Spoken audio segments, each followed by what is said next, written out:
All right, here we go.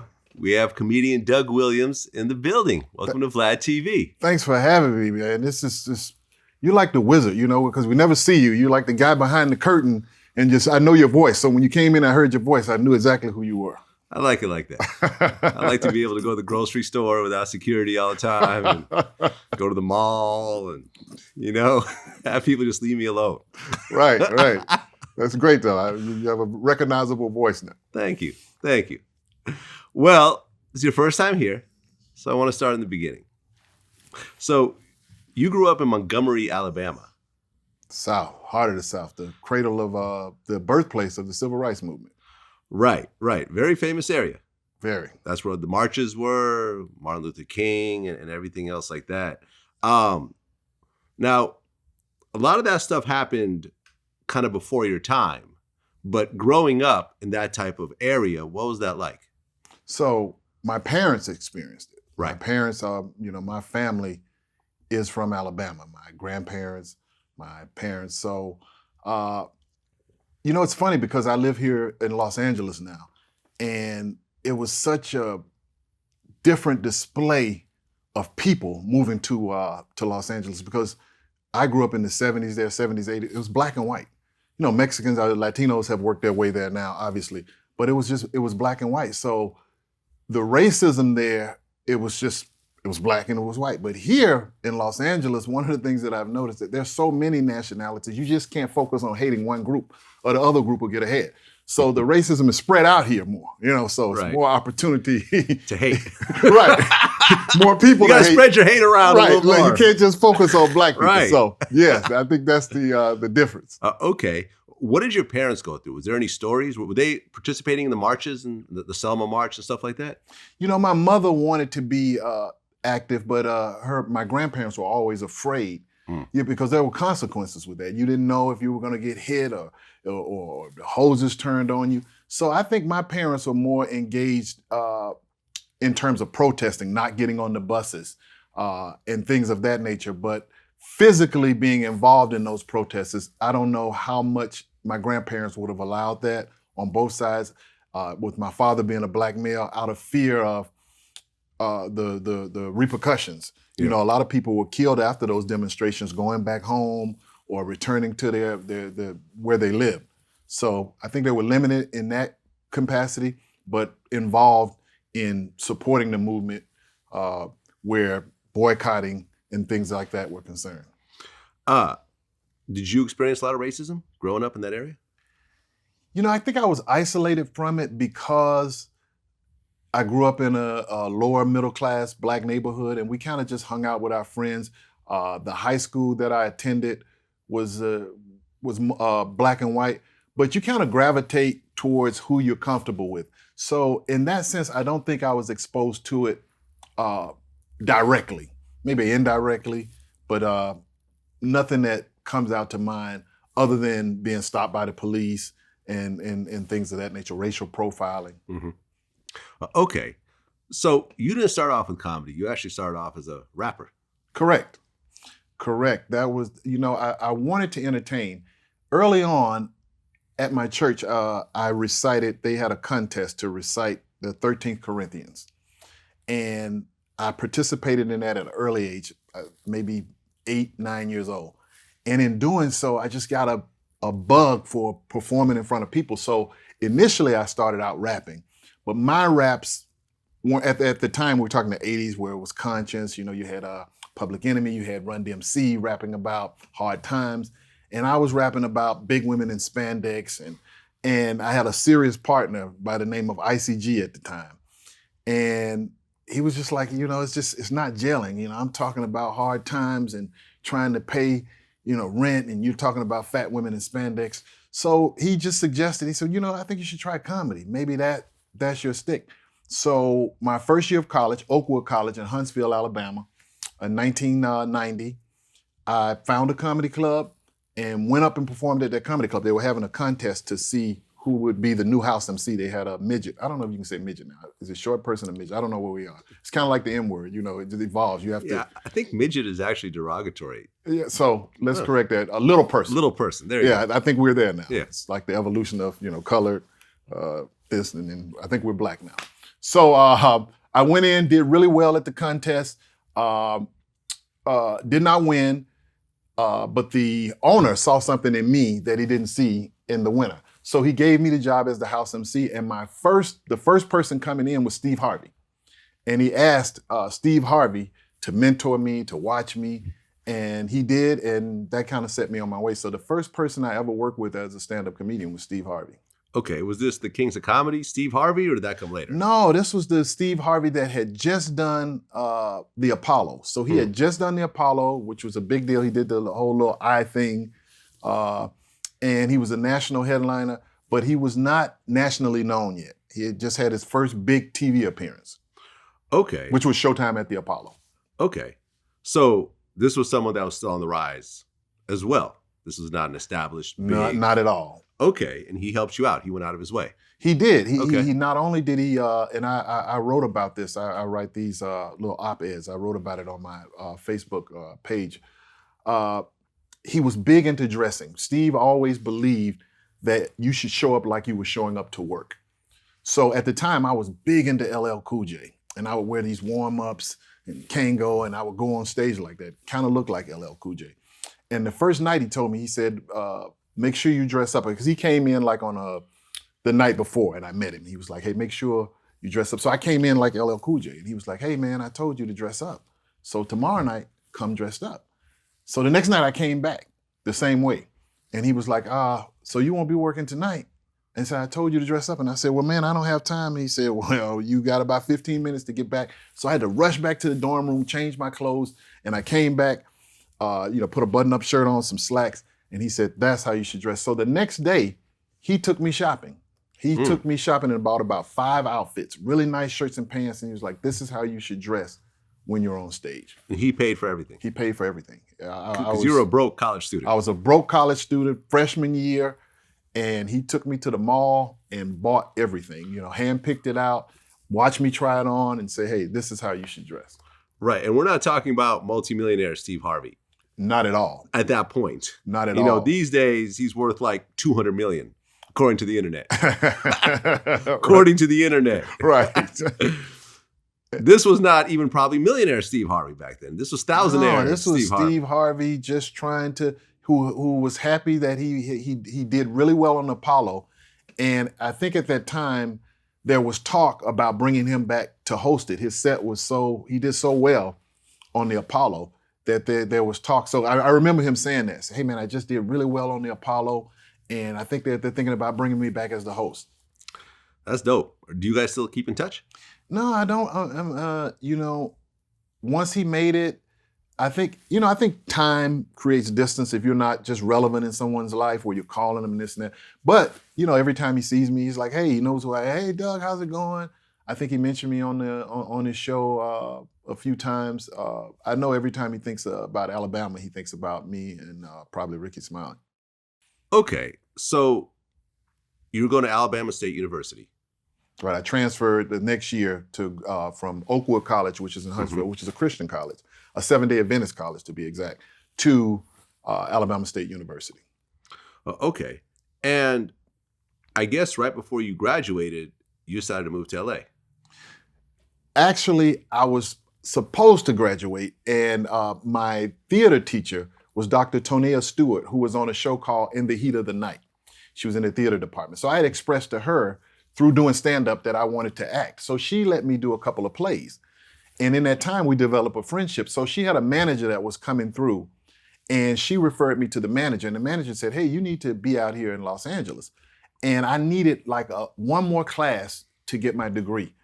But she called and said, hey, there's some opportunities opening up. I think you should be here. So I moved to Los Angeles, finished all of my classes, needed like one more class.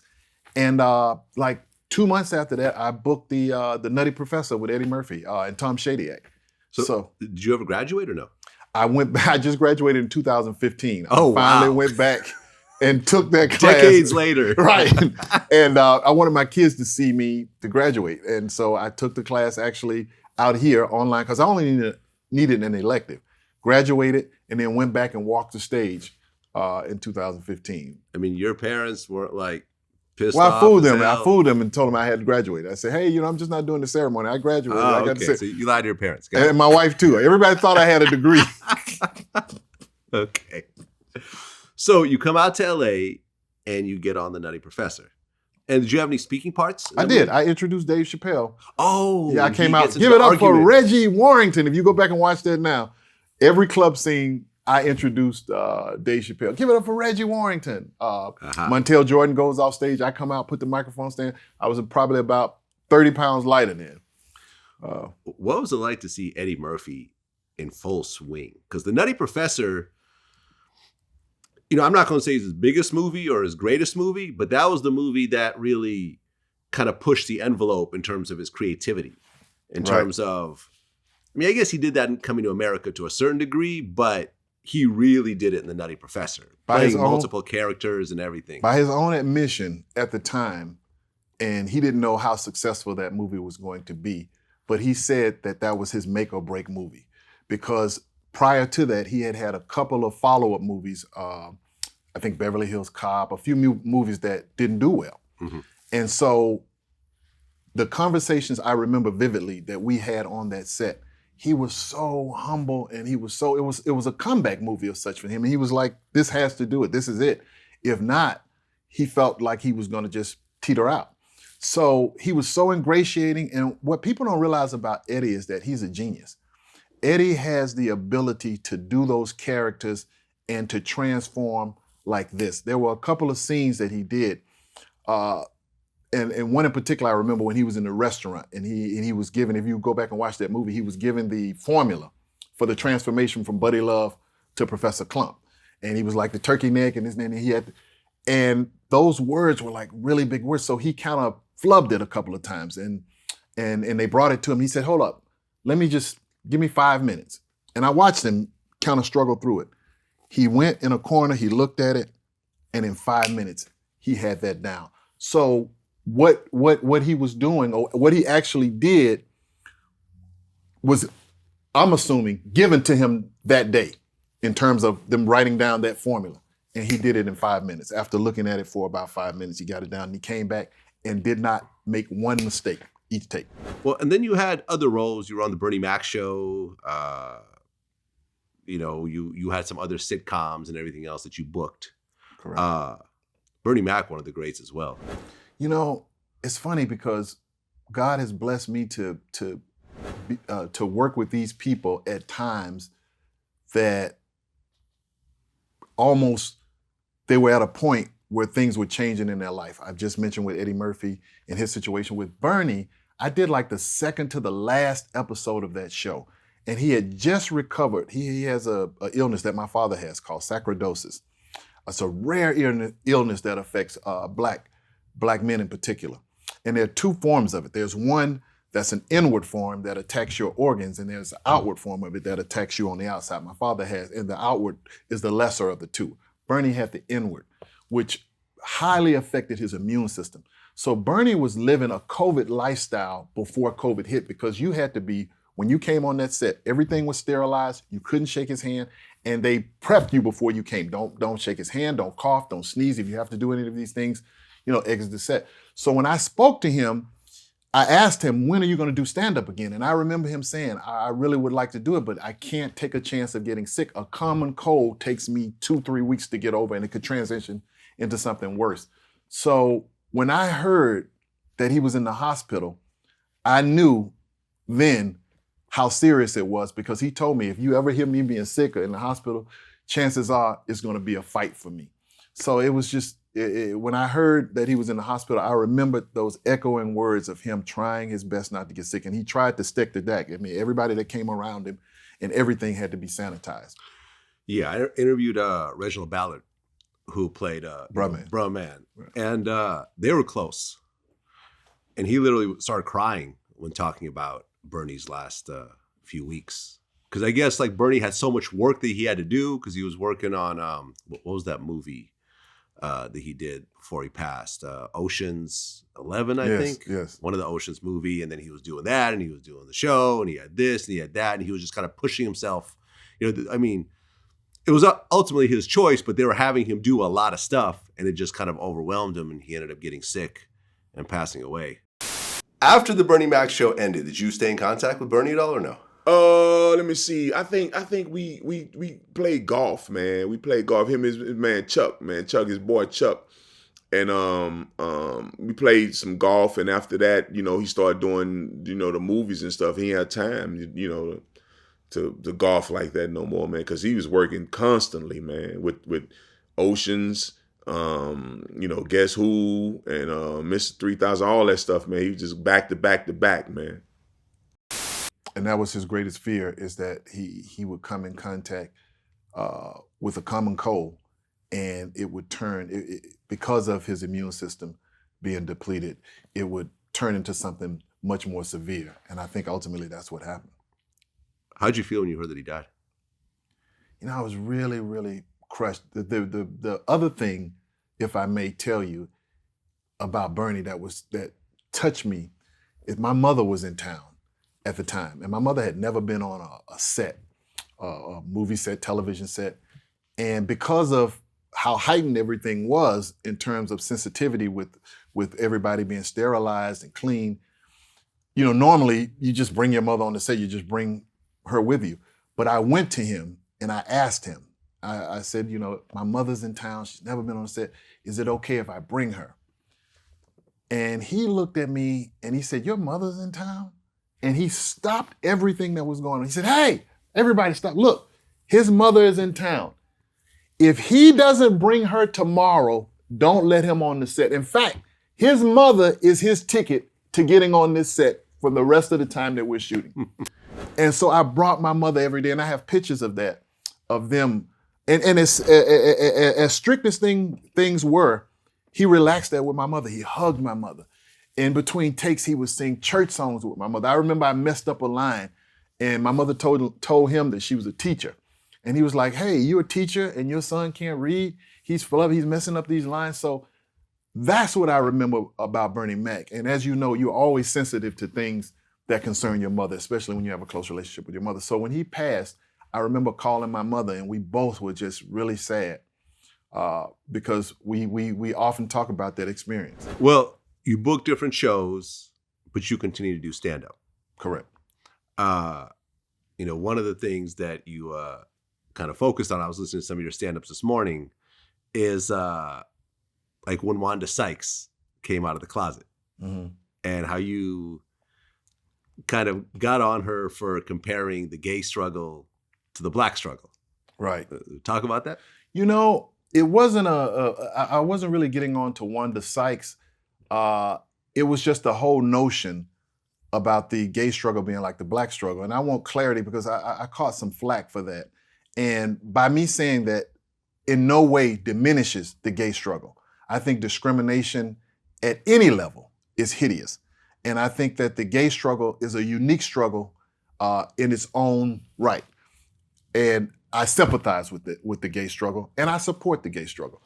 But I think to compare it to the black struggle, I don't think that's a comparison, because being black, you don't have a choice in that.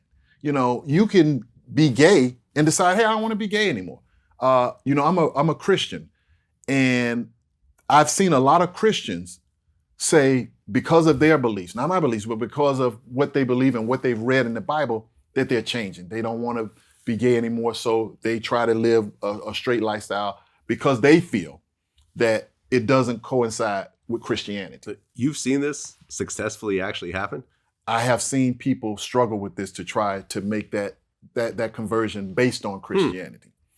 I do a lot of studying with the Jehovah's Witness. I'm not a Jehovah's Witness, but my wife and I study with the Jehovah's Witness. And the Jehovah's Witness is an organization. And in order to be in that organization, you have to comply with certain rules of Christianity. So, that's one of the things with Christianity. So I've seen... Wait, so you can't be a gay Jehovah's Witness? I don't think you can. I don't think you can be a registered gay Jehovah's Witness because... A registered gay? Like you go somewhere to fill out a form. No, I'm saying in the Democrat, Republican, gay. No, I'm saying in the. Do I have to only check one or do I check multiple? I'm saying in the realm. You're gonna get me in a lot of trouble on this interview, Vlad. The Jehovah's Witnesses are gonna say, even when I decide to be, if I decide to become one, you can't become one. You did the interview with VladTV, and we have that document. Okay. But I'm going a long way to answer these questions. But so I don't think that's a fair comparison, because you can never change being black. You can never just say one day, well, I don't want to be black anymore. But can you really change being gay though? I mean, if you're attracted to the same sex, I mean, I don't think I could change being straight.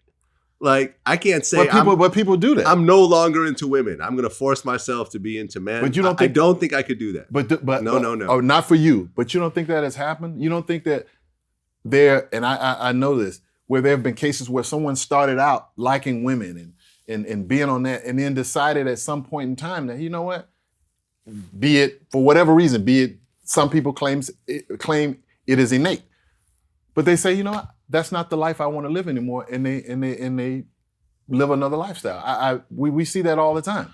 Well, I think sexuality is complicated. I don't think anyone is completely on one side or another. I think that there is always some gradations. And I think if you're exposed to certain things, you might be more open to it. And if you live in a certain society where certain things are accepted or not accepted, there's probably people are more prone to experiment. Like, for example, if you have a life in prison and you'll never see another woman, you're probably more likely to try out men at that point, right? But that's still a conversion, though. That's still you were this way, but because of your circumstances, now you're going this way, but that's still a conversion. Okay. I mean, I guess I can kind of see it. You know, I mean, there's that one that I'm delivered. I ain't gay no more. Like, that guy? You know what I'm talking about? I know exactly who you're talking about. But when I see him in videos, I think he's still gay. Matter of fact, I think he tried to slide into some dude's DMs not too long ago. I'm just saying, if you gay, be gay. Hilarious. See, you should have been up doing what I was doing. Yeah, but no, I wasn't. I was not.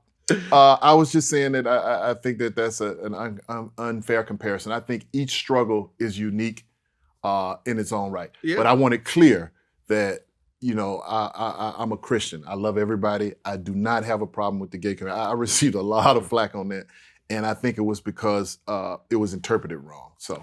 Well, because you said that gay people have a closet they can go in and out of. Right, that was the joke. Right. Whereas black people, right, you get pulled over by the cops. You can't jump in the closet real quick. You can't. You can't hide if you're black. If you're black, it's like you're black. If you're gay, you can straighten up and say, "Hey, let me act like a man real quick. Yeah, let me just take your rainbow hat off. Right. Take off your eyelashes. And, right. Wipe off your lipstick if that's what you're into. And you are hilarious. He is writing these jokes now. That's him. So anybody have any problem with anything? That's me. Get mad at me. Get mad at me. That's fine. I'll take that flack. I've taken a lot of flack over the years. But there, you get my point exactly. Right. You said in one of your routines, you said black people march, whereas gay people have a parade. Exactly. That's the difference. A big difference between a parade and a march, right? Hey, you watched that routine, man. I did. That's right. That's what I said. I did. You actually auditioned for Joanna Man, but you turned it down because you weren't comfortable wearing a dress? No. I That's did not what happened? No, that's not what happened. Okay. I auditioned. It came down to 3 people on that audition. It was Flex, Alexander. Initially, it was just Flex, Alexander, and me. But Miguel Nunez was out playing, I think he said playing golf. Some type of way he interacted with the director. And the director, at the last minute, asked him to come in and do a screen test. We were all screen testing. And for those who don't know, screen testing is when they narrow it down and they want to see who looks like what on camera. What are you going to look like on camera? It's the final thing before they give you the part. So they brought Miguel Nunez in for the screen test. Now, my wife's an acting coach, very good acting coach. And I was seeing my wife, Ada Luce-Plow-Williams, and I was seeing Aaron Spicer. So for the week before I did that screen test, I became that character. I went to the mall dressed as a woman, just trying to get comfortable wearing, looking like a woman and wearing a woman's clothes. So the scene that we had to do was a pretty dramatic scene. for those of you who haven't seen the movie, it was an Allen Iverson type of character who was just arrogant playing in the NBA, and he got kicked out of the NBA, and he still wanted to play basketball, so he dressed up like a woman and went to the WNBA. Mm-hmm. And in the WNBA, he found religion. He saw the error in his ways, which made him a better person to come back to the NBA. That was the plot of it. So the scene, we were doing a scene where he was very arrogant, and it was serious, and it was intense, and he had just gotten kicked out of the league, and he was very narcissistic, talking about who he was, blah, blah, blah, blah. So we all prepared for the scene that way. Somehow the director, when we went in, his name is Jesse Vaughn, the director. I spoke with him about 3 weeks ago. When we did it, he envisioned it comical. I guess Miguel did it a certain way, and he flipped the script. He said, you know what? Let me see you do this comical. Instead of the emphasis being on being serious, make it comical. And Miguel flipped the script immediately. Bam! He did it to the point to my wife was rooting for me, but she was laughing. And Flex and I weren't able to do it to that degree. And I remember my wife saying in between the takes, like, hey, you blowing this. Miguel is leading. I compared it to like having a person in your corner saying, you're losing this fight. This guy's about to knock you out. And I couldn't transition to make it funny. But in doing so, after the movie, I asked myself, do I really want to put on lipstick? Do I really want this? Because these things are etched in history. Whenever you do something in this town, do I want years from now my son to be able to see me in a dress playing a woman? And I just decided at that point, that's not what I wanted to do. Now, I want to make this clear. I don't have a problem. I think that, Martin, Tyler Perry, all of these people, I love the characters that they do. Flip Wilson was the first one I watched, Geraldine. So I don't have a problem with it. But as for me, it just doesn't work for me. And I think you have to find what works for you. And if you can't commit to something and put your whole heart into it, then I don't think it's for you. Well, speaking of Joanna Man, Miguel A. Nunez Jr., who played the lead role a few months ago, was arrested for stealing groceries at a Ralph's supermarket in L.A. So we just did a pilot together, and I spoke to him about that. And oh, really? We just did a pilot together about 3 weeks ago, and according to him, the line was so long. I'm giving you his version of what he said happened. The line was so long, he just did not feel like waiting in line for it. So he took the groceries, went home, and he came back the next day when the line wasn't as long, and he tried to pay for the groceries, and that's when the problem arose that the lady said that he left with the groceries and the police got involved. How about just not walking out with the groceries? How about just getting back in your car and going to a different grocery store? That is the most ridiculous explanation I've ever heard. I'm sorry, Miguel. You get mad at me. That's his story. The line was so long, so I just stole the groceries. Miguel, I tried to defend you here. Whether he believed he didn't, I told him what you told me. Cut it out. We'll leave so it you for just America. left with the groceries because the line was too long. We'll leave it to America to decide which one you want to believe. You could have just hand $50 to the cashier. Hey, this is a little more than. There you go. Or maybe he sure was hungry, huh?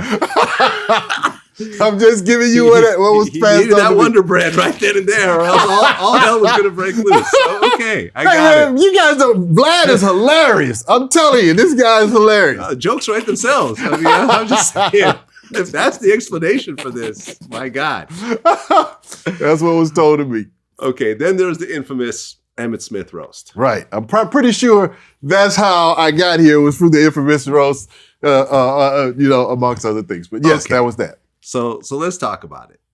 This was 2003.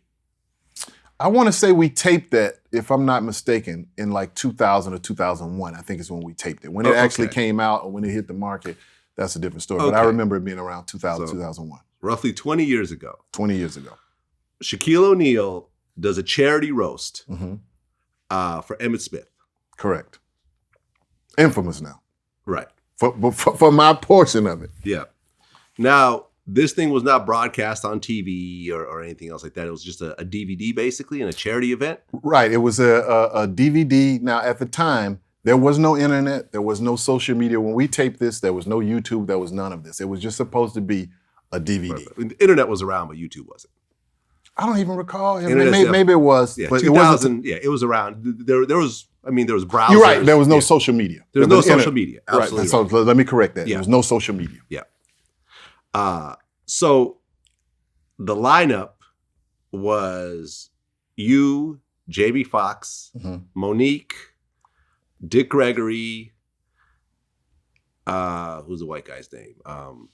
The famous white guy, Ross, Jeffrey Ross. Jeffrey Ross. Guy Torrey. And his brother. Joe Torrey. Am I missing anybody? Stuart Scott. Right. Stuart Scott was there. Oh, and then the owner of the Dallas Cowboys. No, it wasn't the owner. It was Daryl Johnson, Moose. He's a sports commentator now. His name is Daryl Johnson. Wait. And he blocked for Emmitt Smith. And Jimmy Johnson. Right. So it was a very interesting kind of lineup. Was. And, people got up and Jamie Foxx was the host. Correct. And he already done Any Given Sunday. He didn't do Ray yet. So he was really popular for, he had just gotten into me. He had a huge run on In Living Color. Yeah. I think he had done Any Given. Yeah, he had done Any Given Sunday. Any Given Sunday. He hadn't done Ray yet, so there's no Oscar yet. No Oscar. But he was still a pretty well-known, very established entertainer. Yeah. And what people don't realize, because people always look at that roast and they say, "Oh, you should have done this. I would have done this. I would have done it." But what people don't realize is that before that roast started, Jamie went out and wowed that crowd. He was singing. I mean, he gave them probably about 30 minutes of just pure entertainment. Mm-hmm. They were eating out of the palm of his hands. They loved him. He was, Jamie. It was that type of, atmosphere for him. And all the other comedians were fairly well established. And then, the other figures were well-known celebrities, famous football players. Correct. You got the guy on ESPN. Everyone was very well known, except for you. Unknown at the time. And the way you even got on this was a little weird, right? Yeah, I had just gotten with a new manager. His name was something Howard. He had a management company. And, I was starting to get little parts here and there in Los Angeles, and he had heard about me. It was a recommendation, and he agreed to manage me. And the first thing that he wanted me to do was this roast. And he called me and said, "Hey, I got this roast." And I told him, I said, "Hey, I'm not really a roast guy. That's not my forte, roasting, bagging." And he was like, "Look, this could be really good for you. There, as you just said, there are some big name people doing this. This town is built on relationships. Go there, meet some people, and you never know what could come out of it." Mm-hmm. So reluctantly, I agreed to do it, knowing that wasn't my forte. Were you paid for this or not really? No, I don't remember being paid. Not so much. Because I always say, if I could just get residuals from that video, and that I'd be rich now. If I got $1 for every time that was played on social media, people are still, and every couple of years, people post it, and a whole new crop of people come to see what happened. But it's there, there's no bad publicity. It's actually starting to work for me now, 20 years later. So the different comedians are doing their thing, and in a roast, you bag on the person being roasted, in this case, Emmitt Smith, but you also bag on the other roasters. Right. And everyone's doing their thing, and Jamie Foxx, after everyone, he gets up and talks his shit and so forth. And then it starts with you. And I listened to it this morning just to kind of get a recap of it. Right. And at first, Jamie was just kind of standing behind you for a while, which was a little weird. Mm-hmm. And then once you started, he instantly...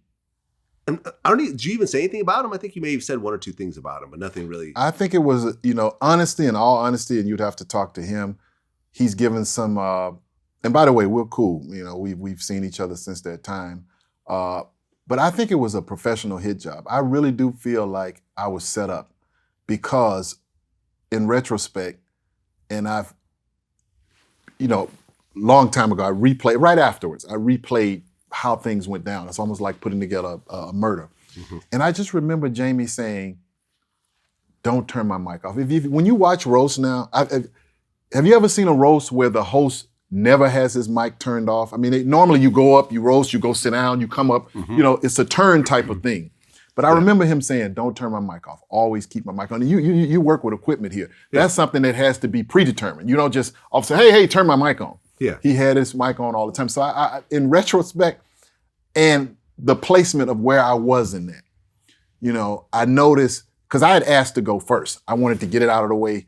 And, you know, I mean, look at you said the talent was there. I would have never volunteered. I went like second to last. Mm-hmm. I would have never volunteered to go that late after Monique, after all those comedians. Yeah, Dick Gregory. Oh yeah, I'd asked to go first, and when I asked, it was like, okay, I said, hey, I'm new here, nobody knows me. Let me get up and get out of the way. I don't want to go.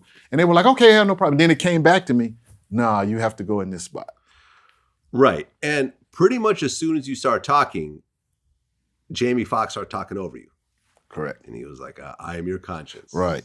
And he started interrupting you, basically. Correct. Where you couldn't even get any words out. Correct. And at one point you start talking, he started repeating what you're saying. I want to say this to Emmitt Smith, man. I'm your conscience. It is a pleasure. Man, it sure did get hot in here. Am I fucking up right now? I'm your conscience. I really don't need to be up here right now. I don't know what the fuck I was thinking. These brothers start making money, you can't tell them shit. I'm your conscience. All right. I wish I was in a movie with Jamie. You right about that? 48 hours. You are right about that. 72 hours. In fact, I don't know. In fact, nigga, I need a co-signer. Can you co-sign on a car for me? I just did another joke that didn't go over. I'm your conscience. Maybe I should say something nice about Emmitt and wrap it up. Or maybe I should talk about how black people have to struggle. Yeah, that'll get them on my side. Thank you very much, Jamie Foxx. Thank you. I needed the help. I appreciate it. I'm not Jamie Foxx. Anyway, I'm your conscience. I'll be honest. I mean, I've been to Jamie Foxx's house a couple times. Mm-hmm. You know, we know each other. Watching that, I really felt like it was an asshole move on Jamie's part. Point blank, period. And I'm sure he's going to get to see this and get mad at me or whatever, but it is what it is. It was really kind of an asshole move with someone who clearly was not on the same level as a Jamie, popularity-wise and so forth. And he just literally didn't let you get in a word in edgewise. He kept talking over you over and over and over again. It wasn't just like, oh, let me just throw in a couple little jabs and let you finish off your set, because you didn't really even get to finish off your set. Nah, I didn't. I like I said, in retrospect, I felt like I was set up, and I think that bothered me the most about it is that, and for a long time I couldn't get past it. Thank God for my wife and just her talking to me, because people murdered me on the internet. Oh, you got killed. There were a lot of people who felt the way you did. But then, a lot of people that just came on and they made comments, I got murdered and killed me. But I was there trying to just get something going for myself. Mm-hmm. I was broke, I didn't have anything. And the thing that bothered me the most from being a stand-up comedian, normally when things happen like that, at the end, the person will say something redeeming. Hey, you know what? Give it up for him. I mean, I got him. It's all his love. It was none of that. It was almost like an execution in that sense. And yeah, for a long time, I just felt like, that I was set up and that there was no redeeming qualities to it. Well, Jamie did an interview with Angela Yee about that situation, which I'm sure you saw. Of course. And he said that he had heard that you were talking trash about him, that you were like better than him or something like that. But when I watched an interview with you on Comedy Hype, you said that that's just not even your style. That was the furthest thing from the truth. Yeah. I mean, if you just go off of logic, I was in an arena with so many famous people, a place that I didn't want to be. I was uncomfortable being there. You can see when I came up how uncomfortable I was. Mm-hmm. That makes no sense that I would have been backstage bragging. And I used a comparison in the interview with Comedy Hype. to say. I mean, it's like a rookie coming on with Michael Jordan or Kobe and saying in the locker room, yeah, I'm gonna destroy you guys. I'm gonna go. I mean, who would do that? This is not logical, and it doesn't fit with my personality. I'm not that type of person anyway. I'm not a braggadocious, boisterous type of person. Right, and I think you had mentioned that at that time you were like studying MMA and fighting. I was big into jujitsu. Yeah, and you're a pretty big guy, still, fairly tall, in shape. And I guess that you thought that you might actually, punch Jamie in the face afterwards? Or I didn't think like I was going to punch him in the face afterwards. What I thought is that, before anything, I'm a man. And I felt like to a degree I had been disrespected as a man. Mm-hmm. So my first inclination, which I did, was to confront him and like, hey, what was that about, man? And we did. We had a conversation backstage, and I remember him saying, hey, you know what? It was a roast.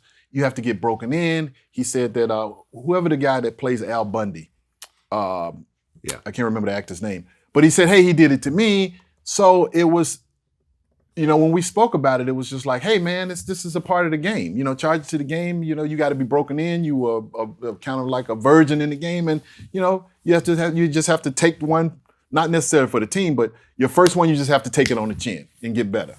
And it was spoken in a manner to me that was, hey, man, don't take it personal. It's comedy.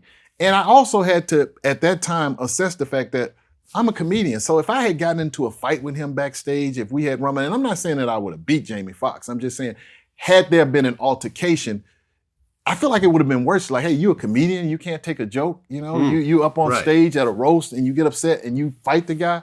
So that's true. That's how I looked at it. Yeah, that could have really ended your career completely. It could have. It could have been really bad. Or it could have gone the opposite direction. Where it's like it could have gone either Jamie way. Foxx got punched in the face for disrespecting, because I think it's one thing to be a heckler, right? If doing a show and you got like a heckler in the audience that wants to talk their shit or whatever else, but you guys are all there to do the same job.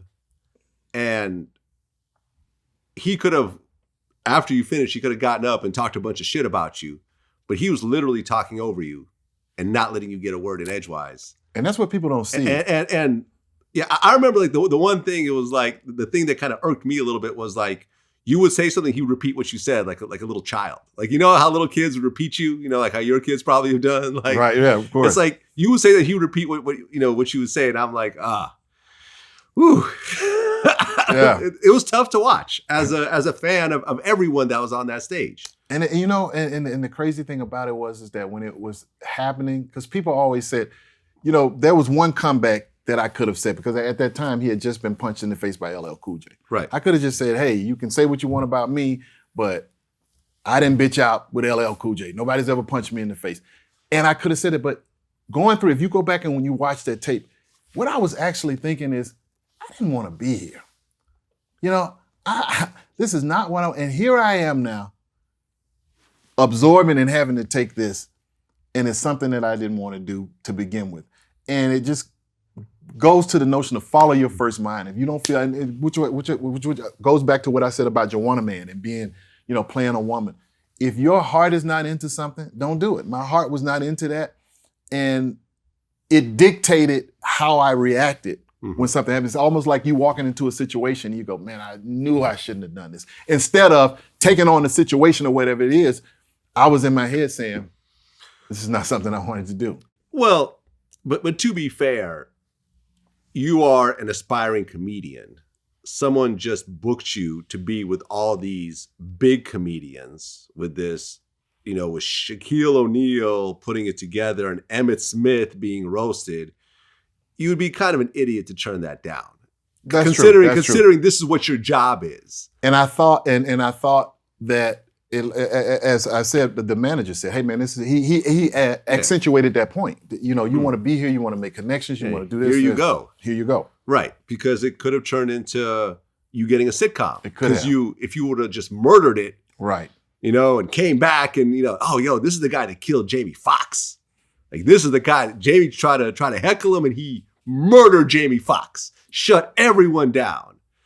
your phone would be ringing off the hook at that point. Okay. Could have turned out either way. I think you taking it, if you're still trying to work that through your head, whether you should have just not taken it, I think you absolutely should have taken it. Oh, in retrospect now, I look at it. It's funny, man, because that like I said, every couple of years that roast turns over. It breeds a whole new generation, including my kids have been caught up in that. I mean, my kids' friends wanted to meet me. Hey, this is the guy, I'm your the whole thing. But it seems like it's coming now, 20 years later, I'm getting all of these opportunities because I've never spoken on it.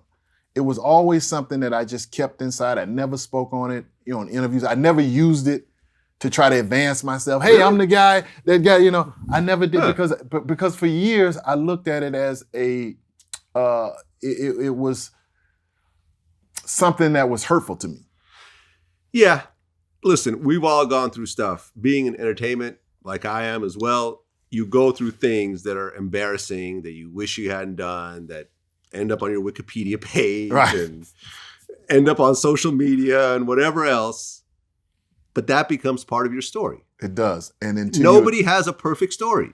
And until I started to, which Comedy Hype was able to get it out of me. I didn't want to talk about it, but they actually almost kind of tricked me.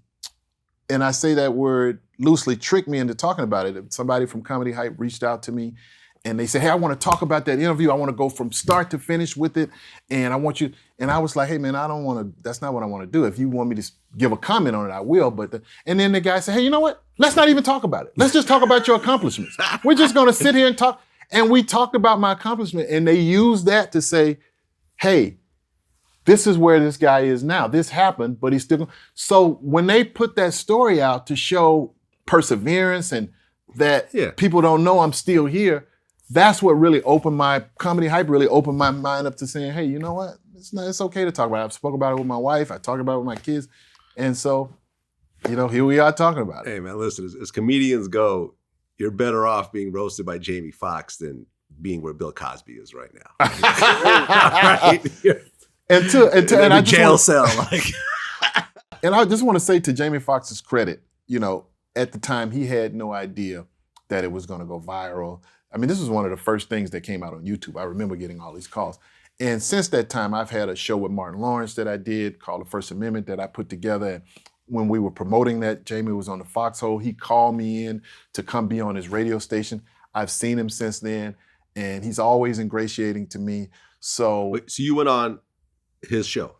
On the Foxhole. I've actually been on that show like about 3 times. Whenever I had something that I was doing, he would always make sure that I was able to come on that show and promote whatever it is I was doing. And I've seen him, 2 or 3 times since then. And did you talk about that situation we've on the never, Foxhole? We've never talked about it. He and I have never just actually spoken about it. We got to get you and Jamie on VladTV. Yeah, talking about he and that I have situation. never. That would be so epic. We have never spoken about it. Because he also claimed in the Angela Yee interview that he was drunk off of brown liquor. And then, maybe because of that, he thought that I was bragging backstage or that I was saying, these things. But he took pictures with my kids. I remember he was on my street and he was either turning around, he was lost, and I had my kids with me. And I saw him and I said, Jamie, and he looked and he got out of the car. And of course my kids were like, Electro. And so he took pictures with him and, he hasn't given me any work. If he truly wants to make up for it, he could have called me to come in on some of his pictures. I'm just joking around. But he's been, the times I've seen him since then, everything has been love. Right. So good. Remember I saw the picture with you, your kids, and Jamie Foxx. That was an impromptu moment that he was just on my street. Your kids didn't want to punch Jamie Foxx in the face at that point? No, you know what? I'd be like, son. That's hilarious. Get close to him. And just, still on it, man. Let's get it. It's all the Williams now. Let's go for it. Yeah, let's gang up on it. Uphold the family name. Hit him as hard as you can. Matter of fact, take a brick. Do people know how funny you are? This guy is hilarious. You should do the next roast. I'll do it, man. Great though. I'm really enjoying this interview, man. This is Well, like I said, I mean, Jamie addressed it. At the end of the day, it is comedy. You know what I heard? It wasn't completely out of bounds, I guess. But you know what I heard, and I thought, I heard that when he went out on tour. I don't know how true this is, but it was told to me by several people that before he came out, he would have this montage of his work. And he put that montage on the clip of him. I mean, it would be, Ray, and then roasting me. It was just like a montage of things that he's done. And I heard that was on the montage on his world tour. Yeah. And, things got a little rough for Emmitt Smith at one point. His wife ended up leaving him. I remember TK Kirkland, he said, in our last interview, he said, one of the worst things that could happen to a man is what happened to Emmitt Smith. When you wake up one morning and your young, beautiful wife said, she don't want you anymore. I guess so. I hope I never experienced that. But yeah, I guess you're giving the history of what has transpired with people since that roast, right? Yeah, yeah. So you ended up working with Martin Lawrence at one point. Yeah, maybe 4 years after that. And this is what a lot of people don't, that roast is so powering. People think that was that I did that and then I faded off into the sunset. But I put together this show called The First Amendment. It was the first original program that aired on Stars. They did not have any original programming. So it led the way for power and all of these things. But we did a season of it. It was called The First Amendment. And Martin and I had a mutual friend. And the friend came to the premiere and he said, hey man, I think Martin would be interested in it. So I went to Martin's office, took the first season that was on a DVD, told him about it. We actually did a conference call because he was in Virginia. And he said that he wanted to come aboard. So I went back to Stars and I said, hey, I got Martin. And it turned into Martin Lawrence Presents the First Amendment stand-up. And it ran 5 years on Stars. First original program. Yeah, and Martin is one of the greats. One of the absolute greats. I remember when I interviewed Russell Simmons and we talked about the strength of Def Comedy Jam, and he flat out said the main key to the success of that show was the host. And Absolutely. Martin Lawrence was the host of that show. Absolutely. And you could go back and watch. That was the star of the show. Absolutely. Iconic. All the comedians, the Chris Tuckers and the Dave Chappelles and everyone else that was coming up was dope. But really, Martin held all that together with his hosting duties. And Martin is amazing. We just interviewed Kid from Kid and Play, and he was just talking about. He actually did the Martin theme song. And you ended up doing the Martin theme song, right? I did. Yeah, I did, along with a gentleman by the name of Stephen Kitt. Yeah, because at the time, this is when Martin and I were like super, super tight. Mm-hmm. And I can remember him. He did the pilot. Did the pilot for Fox. And I remember I wasn't living out here in LA yet, but I was out here at the it's the London now. It used to be called the Bellage. Mm-hmm. So I'm staying at the Bellage. So he comes by with another friend, Bentley Evans, to show me the pilot of Martin. And he puts it in, throws it in. He's in my suite. We watch it. I'm like, yo, this shit is dope. You know what I'm saying? It's funny. It's this and that. And Martin's like, yo, man, you need to be on the show. Be on the show with me, man. Come on, be a guest star on the show. I'm like, all right, fuck it. Yeah, you know what I'm saying? Then we're in the room, and it's me, Martin, and Bentley Evans, and we just start thinking about what could it be? And we're thinking out loud, and I'm like, well, if I'm on and I'm being myself, why don't we have some way we gotta have Kid and that Shanae character, that girl character, have them hook up. Maybe they go on a date or something like. So we start putting together. He's like, all right, well, what if she on a radio station and she wins a date and da da da da da. So we just started putting it together. So then he and I were up. We're actually in my room. We're kind of holding each other like we're dancing. And I remember going through my mind at that time. Forever My Lady was super super hot record. So my mind as a rapper, you always think of Forever My Lady. Forever Shanae, you know what I mean? My mind works like that to, how can I make it rhyme and make it, it's the same mind that gives you Ola, roll with Kid and Play. So I'm like forever my lady, call it Forever Shanae. And then this and that. And then my man, Bentley Evans, he had never written nothing before in his life. Not like that, like a sitcom script. And he's in the corner, scribbling it down, getting notes and this and that. 2 weeks later, I get a script at my crib in Jersey. It says Forever Shanae, and came out a few weeks later to do it, and it became one of the most classic episodes in the history of Martin. And he came on the show. We had him on the First Amendment. And I remember him being so nervous backstage because Martin was out there. And we taped that in DC, and we had some brutal honest crowds. If you weren't funny, they would boo you off. It was almost like maybe a step above the Apollo, Showtime at the Apollo. Mm-hmm. And I remember Christopher Reeve backstage. I remember talking to him, telling him, calm down, man, everything's gonna be okay. And he went out and he had a good set, but he was on the show. Do you still stay in contact with Martin? You know what? It's funny. I wasn't really in contact with Martin when we were doing the show. He's a different person off stage than he, is on stage. And that's true of all of us. You see a personality on stage, and we feel like we know people after we watch them in sitcoms and we see them so much in the public eye. But people are different off stage. Yeah, and it's not quite the same Martin anymore. Like if you watch Bad Boys 2, he's kind of off a step. I think after he had those strokes. I think that's what happened. Because even in working with him, I worked with him for 4 years on that show, Martin Lawrence Presents Freedom. He wasn't in my humble opinion, he wasn't the same person, Yeah. And I kind of chalked it up to, maybe it's just because he has a different business persona. If you watch Bad Boys 2, he's a little bit slower in terms of his delivery. Not a lot, but just compare that to... He's definitely a different Martin. It's definitely a different Martin. It hurt to watch that movie. I was just like, oh man, because I'm a fan as well. So I watched this going like, oh man. It almost seemed like he probably should have done that movie. In my opinion, like someone should have stepped in and said, let's just leave Bad Boys alone for now. But have you, one thing that I haven't been able to do, have you seen his stand? Because he at least before this COVID hit, he was touring, he was hosting, and he was out with a bunch of comedians. So it'd be interesting. I haven't seen the stand-up, but it'd be interesting because stand-up, you have to have a certain timing, a certain move. So it'd be interesting to see your comparison of his stand-up and still make that assessment. Maybe I'm wrong. Hopefully I am. Gained a few pounds too recently. Have you seen the new and improved? That's Martin? That's Martin. Oh, yeah. The one that's not the girl, by the way. I know Martin sometimes cross-dresses and, Big Mama's house and everything. So, yeah, he's the one in the middle.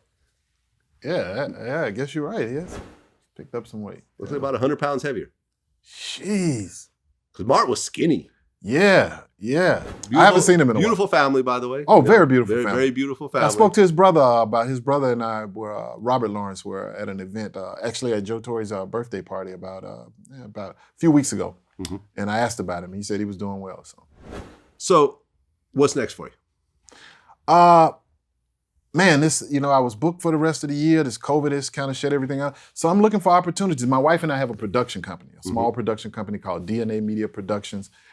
We've just shot a few projects, so we're trying to sell these projects. My wife's a phenomenal actress. She's on a show called On My Block on Netflix. And I'm just looking for opportunity.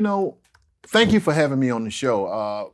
So many people have reached out to me as a result of that roast now. It's like it's come back into full front. So Comedy Hype called out and gave me a job. So I'm looking for opportunities. I want Tyler Perry to call. So Tyler Perry, if you're out there, watch the roast, call, let me do something. Hook a brother up. No, I'm just joking around. But just looking for opportunities to promote our production company, DNA Media Productions, and trying to keep just doing my stand-up. I would like to do a stand-up special. I think I'm at that point. People have never seen me do a full hour of stand-up comedy. So, and your platform is just so huge. So if people because now this whole town, as you know, is about growing your platform and how many followers you have. So if people could just follow me on Instagram, Mr. Douglas Williams, Twitter, Mr. Doug Williams, or go to my website, dougwilliams.net, and follow me. And if I can get those numbers up, then I can be a Vlad. The goal is to be a Vlad. I was telling Vlad before, Vlad has become the new Byron Allen of the internet. So I'm just trying to follow in your footsteps. I wish, man. Hey, I wanted to ask you. I know you do a lot. I need to get to that Byron Allen, financial space, but I'm still trying. I want to ask you a question. I don't know if you can air this. You have a bodyguard. Has some of your interviews gotten contentions to the point to where, like, you know, you feel like maybe it could go away because, you know, people don't see it's a brother sitting over here next to me. Like, if I got up to make, he's the brother. Vlad has his own security. I would not get past this point. If I got upset with him on this interview, this brother would tackle me. So I just wanted to know, I mean, you know, because things have gotten dicey. Okay, all right. People have gotten mad at me in the middle of interviews. We've never aired those parts because that's not what we're trying to be known as. Like, you know, like, for example, Charlemagne, that's like more his thing. Right. You know, like Charlemagne likes when people just, there's a Birdman moment or a Beanie Siegel moment. Or I just want to let y'all know before you don't come thinking you going to get to Vlad. Vlad is very prepared for anything to go down when you're doing his interview. He is ready. So know that. Yeah, I've had a few people get upset. Tretch walked out of my interview at one point. That's actually on camera. Biggie get killed in motherfucking Beverly Hills outside of Vibe of fucking wars and shit, and this motherfucker just floats into the fucking sunset or the fucking sun going down.